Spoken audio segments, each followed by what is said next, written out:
కొండగట్టులో గిరి ప్రదక్షిణ ముగించుకున్న అనంతరం తెలంగాణ రాష్ట్ర మంత్రులు పొన్నం ప్రభాకర్, అడ్లూరి లక్ష్మణ్, చొప్పదండి ఎమ్మెల్యే మేడిపల్లి సత్యం, జగిత్యాల ఎమ్మెల్యే డాక్టర్ సంజయ్ కుమార్ కొండగట్టు శ్రీ ఆంజనేయ స్వామిని దర్శించుకున్నారు.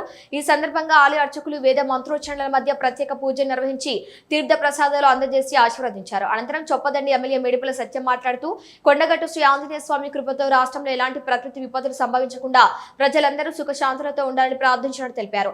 రాష్ట్ర వ్యాప్తంగా సమృద్ధిగా వర్షాలు కురిసి రైతులు సుభిక్షంగా ఉండాలని ఈ రోజు తెల్లవారుజాము నుంచి కురుస్తున్న వర్షాలు శుభ సూచకంగా భావిస్తున్నామని పేర్కొన్నారు.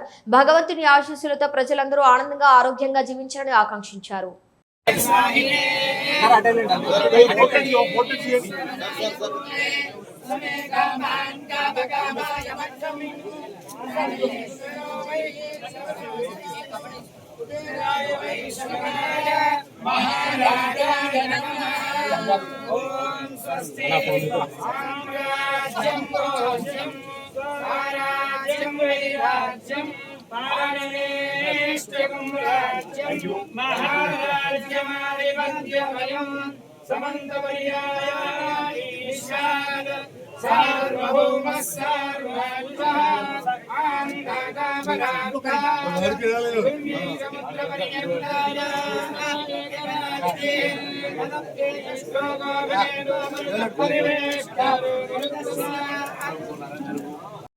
పచ్చగా ఉండాలి, రైతులంతా సుభిక్షంగా ఉండాలని చెప్పి 15 రోజుల కిందట గల గురు పౌర్ణమి రోజున కొండగట్టు గిరి ప్రదక్షిణ మేము చేస్తాం. రైతులందరికీ సంతోషపడాలి, వర్షాలు పుష్కలంగా కురవాలి, రైతులు సంతోషంగా ఉండాలని చెప్పి గిరి ప్రదక్షిణ కార్యక్రమాన్ని 15 రోజుల కిందట ప్రకటించడం జరిగింది.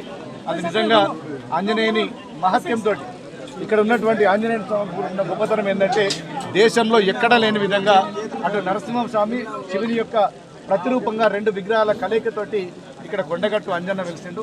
నిజంగా చాలా మహిమగల దేవుడు. ఈరోజు 29 నాడు గిరి ప్రదక్షిణ ప్రకటించగానే 24 గంటల ముందే ఆంజనేయ స్వామి భరణం రూపంలో కరుణించి ఇలా పెద్ద ఎత్తున ఈ రాష్ట్రంలో వర్షాలు కురుస్తున్నాయి. నిజంగా ఇది భగవత్ సంకల్పం. ఇంకా ముందు కూడా ఈ రాష్ట్రంలో పుష్కలంగా వర్షాలు కురిసి ప్రతి రైతులందరూ కూడా సంతోషంగా ఉండాలని చెప్పి భగవంతుని కోరుకున్నాం.